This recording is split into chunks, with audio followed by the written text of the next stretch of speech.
Hey guys, and first things first, I'm actually going to respond to one of the comments that I got from TikTok.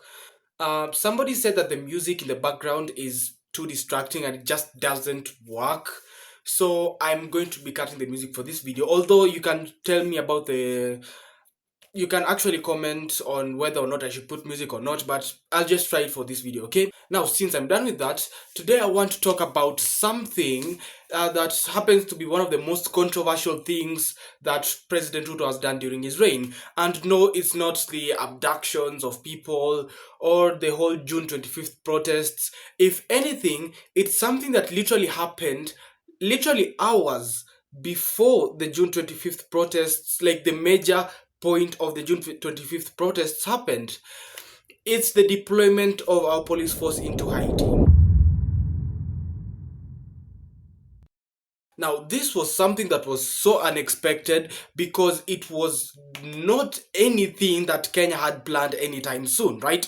And the funny thing is, this conflict in Haiti has actually been there since 2018. So the fact that it's coming up right now and it's coming up in full force, it's actually interesting. But before we even get to the whole major point of this whole Haiti situation and why our police force are the ones that are going there, we need to first know what actually happened in Haiti. How did Haiti get to this point where like gangs are all over the place? So before 2018, Haiti wasn't that bad. I mean, it was poor, yes, and it was actually dependent on a lot of loans from countries, from places like the United Nations, the IMF, the World Bank, and it was getting a lot of donations, grants, and a lot of loans, right? But then it reached to a point where the loans were just piling up. Like the loans were a lot, and it was starting to put pressure on the Haiti government, right? And they decided to look for a way to increase its revenue stream. And the fastest way that they thought they could do this is if they increase oil prices, basically taxes on oils, right? And it backfired. It backfired because people hated those taxes so much they decided to start protests.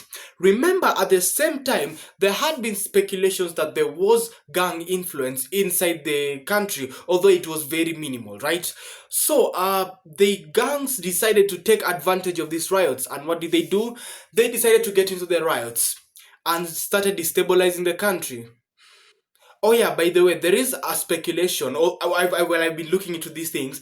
There is a speculation that when during the June 25th protests, when Ruto was talking about this, he actually took a play from this book, where the point that during the riots, there were some gangs that infiltrated the riots in Haiti, and he took this playbook and used it again. Although that's something that it's just my opinion, it's just my opinion. Anyways, yeah, in 2018 there's been so much destabilization, right? And gangs start coming up more prominently and start fighting a lot, including fighting the sitting government. And this went on from 2018, 2019, 2020, even during Corona, until 2021, when the former president Moise was assassinated by one of these gang mercenaries, right? And that actually brought a lot of destabilization because now these gangs wanted to seize the power of the government. And all hell broke loose because fighting just became more prominent. And although the president was taken out, the Haiti government was still functional. And there is a guy called Ariel Henry who actually ended up being the interim prime minister. And he was trying to make things much more controllable, right? But it actually became worse because during that period, gangs, they started taking over the capital city. And as we're talking right now, 60% of the capital is actually occupied by the gangs. So yeah, there's that. But then you might ask, where does Kenya actually get into all this, right? And then after a certain period of time, this guy Ariel knew that it was not working. Things are just not working at all. So what did he do? He decided to go and look for help. But he went to look for help in the United Nations. And that's where Kenya comes in. Now, everybody knows that Ruto was the president ever since 2022, right? But remember, he had actually been deputy president ever since 2013. So he knew a lot of the runnings inside the government, right? Now, in 2022, when Ruto took the helm of the government, he realized one thing, that there is a lot of debt. And the fact that the project that he was planning to put in place were going to take a lot of money. And he was, at some point, he knew that he was going to need a lot, he was going to go and get a lot of debts, right? And that's the problem, because it actually brought a situation that almost every single bank inside Kenya and almost every single corporation inside Kenya hates. And this situation is defined by one word: default.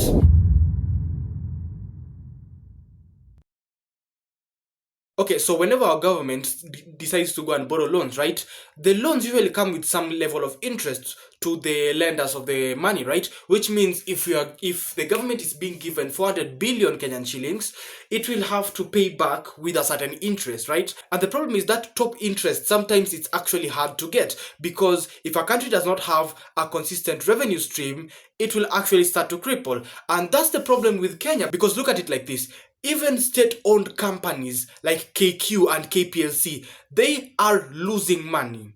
They're not making profits. Heck, at some point, how many times has KQ almost gone bankrupt? How many times? How many times have you opened Citizen News to hear another story about KQ, corruption, scandals, and the government deciding to reimburse some money into it?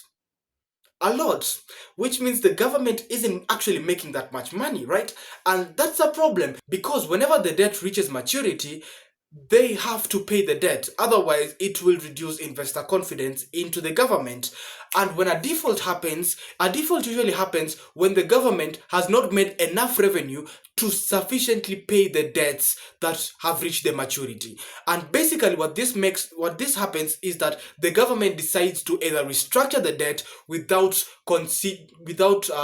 consulting the entities or the companies that lent them the money. Either that, or they just deny the debt completely.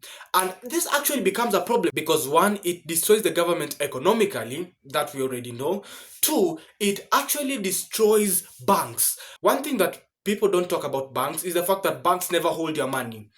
Banks will always invest your money. And Kenyan banks are actually even worse, because the main source of profit for these banks is lending the government money, and like this interest that they get from lending the government money. Now, if the government can't pay the debts, they just put in billions of Kenyan shillings from the people who gave them the money, and they're not getting the money back.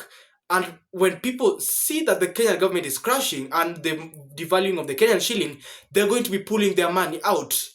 If that happens, banks will start to go into the negatives and essentially bankruptcy. And this could happen to like 80% of Kenyan private companies and banks and all that, and even wealthy people inside the country. So of course, they're going to have a lot of problems. And remember, one of the wealthy people in the country with this whole situation is Ruto, because he's valued. I don't remember how much he's valued, but I'll just put it on the screen here. How much he's valued. So this is actually bad for investors in the country, right? So the Kenyan government has to find a way to get revenue, but already they try. I mean, we already know what happened in the June 25th crisis, right? And they had to actually remove the whole they had to remove the finance bill, but remember, the budget remained, which means they are supposed to borrow more. And that actually makes things much more worse than it actually was. And at this point, the Kenyan government decides to look for other means of making money. And guess who starts calling out of nowhere because he needs some help? So around the same time, Ariel started calling for help from the United Nations, right? The United Nations decided to form a committee that will actually start helping the people in Haiti, right? And they would help with military aid, law and order, and all that situation, right? And most countries, including the United States, just decided to pledge money. $300 million from the United States and hundreds of millions of dollars from other countries, right? But the funny thing is, Kenya was among the first, if not one of the only countries that actually decided, you know what, I'm not going to give money. I'm giving soldiers. Well, not technically soldiers, police officers. But the thing is, there is some kind of speculation that he had actually been planning for this. And he was actually not just planning for this, he had actually been testing this inside Kenya and also outside Kenya in Somalia through deployment of police officers in West Pokot. This is possibly training for these kinds of situations. So as far back as I can remember, there's always been like these speculations that the police force are always around West Pokot. I mean, it's not a speculation anymore. Like, they're always there 24/7, right? But there are speculations that this is actually like a bigger plan to actually train these police officers in case they need to be called to fight law, to instill law and order in another place, especially outside Kenya, in places like South Sudan and Somalia, places that are war-torn, and in an extreme case, in Democratic Republic of Congo. Which means basically Kenya is starting to integrate itself as one of these countries that basically sell law and order. And people might ask, but why not the KDF? Well, that's because the KDF is independent.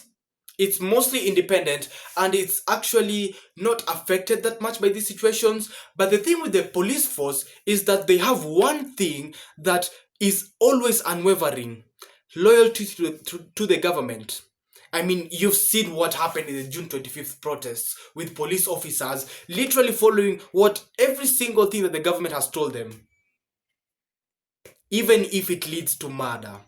So, since they're dealing with a lot of these unrests, the Kenyan police are actually loyal to the government, which means that they won't actually go through a lot of hassle to actually convince them to go and fight somewhere else in case the Kenyan government decides to do that, right? And the Haiti mission was actually perfect timing. Although I can't say it was perfect timing because I'm pretty sure he was waiting for this whole situation, because remember, it started around 2021, so he knew about this. And how can we know that he knew about this? Well, that is because of one thing that has always been controversial: the affordable housing project that he had.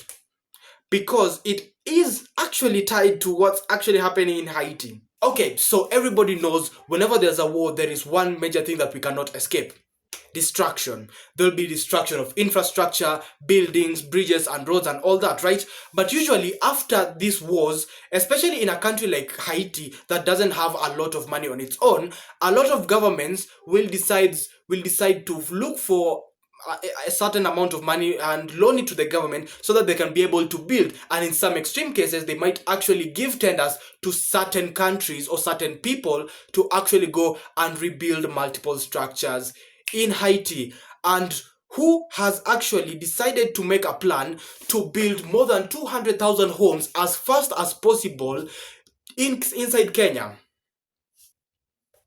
As you can see, he was actually planning for this whole situation. And a lot of people have actually been speculating that this whole housing situation is not actually going to be affordable. Well, yeah, because the Kenyan government isn't actually trying to show that they can build affordable housing. They're trying to show that they can actually build fast.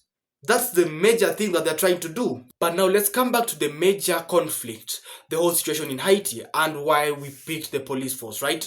So in this whole situation, in this whole deal, right? Do you know how much money the Kenyan government is going to make? It is going to make approximately 36 billion Kenyan shillings. And most of that money is actually going to go into equipment and transport of the troops over there, and a lot of expenses that's going to go over there. But they're not going to be paying the troops, because the payment to the troops is actually a different payment, and it's actually coming directly from the United Nations. And approximately every troop is going to be paid around 260 to 290,000 Kenyan shillings per month. That is the least amount that they're going to be paid. So already you have the situation where, like, living in Kenya is already expensive, and these people can make a lot of money through going to Haiti, right? And remember, they're also loyal to the Kenyan government. So if the Kenyan government decides, you know what, we're going to be looking for a different revenue stream so that we can get enough money and a lot of confidence in our country, and to do this, we actually have to deploy our police force, which is already loyal to us, the police force is not going to deny. It's actually going to accept it, and it's going to go on with it. And that is how this whole situation happened. And that is one of the major reasons as to why the police were deployed. But whenever you look into this situation, 36 billion Kenyan shillings, as much as yes, normally it's a lot, but for running of the government or like a major revenue stream, it's actually not going to be that much because most of the money is actually going into the fighting, right? But whenever you look into the long term, it's actually profitable. And how profitable am I talking? It could be even close to a trillion Kenyan shillings. Because in this whole situation, if the Kenyan police actually succeed in taking out these gangs, it will create Kenyan prestige, which means they will respect Kenyan police and they will have that mentality that if the Kenyan police are this strong, imagine their military. And imagine if we take the military, if we invest a lot of money into the Kenyan government and tell them, you know what, we have a lot of money and we need some help in places like the Middle East. We need your help to fight these people and we have the money. The Kenyan government won't have a problem going on with it. And that's another revenue stream. So basically, Ruto's plan in this whole situation was law and order. Basically selling law and order. And that is why there was so much controversy inside Kenya, because it was like, we are not a country that sells law and order. We cannot sustain that whole situation and it's highly unethical. But the government, as much as it was trying to hear the people, at the same time, remember, the word default is something that they are afraid of and they did not want to default on their local loans.